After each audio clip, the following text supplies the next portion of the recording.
Because this particular topic and paper involves such a variety of different questions, there's no simple way of just answering them all. There's no one method that you can apply. So you've got to look at different approaches in order to answer them. With our first example, which is question 6, we've got to find a word that can go with another word, having established a relationship in the first few examples. So you're looking for a word that is missing. So what you've got to do is look at all the examples and figure out what the relationship is between the two words. And you can see that one letter is being removed every time. So go through and circle which letter is being removed, and that should help you figure out which letter from the actual question word needs to go in order to find the answer. So that's the approach you would take with that. Go through it physically and highlight on there what is changing to help you figure out what the answer will be.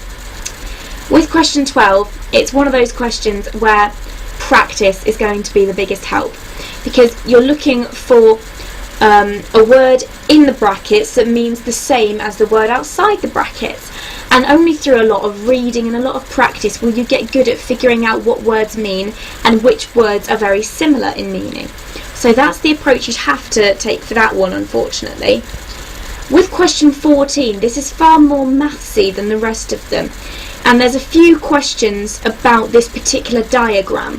So what it might be a good idea to do is, when it's talking about which shape has what properties, etc., it might be a nice idea to draw out each shape within the diagram individually, so then you can look at that in isolation and understand something about that without the distraction of the other shapes around it.